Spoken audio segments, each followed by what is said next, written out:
নমস্কার বন্ধুরা, দেখো আজ দুপুরের খাওয়া দাওয়া নিয়ে চলে এসেছি।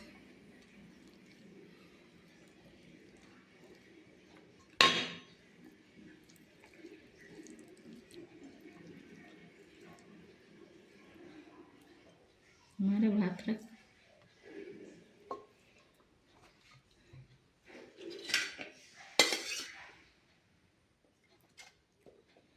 মূলো ভাজা,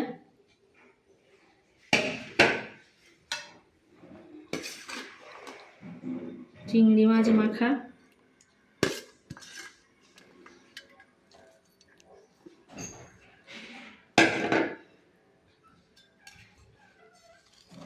আর এখানে আছে পুঁই শাক দিয়ে আলু দিয়ে বেগুন চিংড়ি মাছের তরকারি, আর এখানে আছে পেঁপে দিয়ে আলু দিয়ে কাঁচকলা দিয়ে চিংড়ি মাছের ঝোল।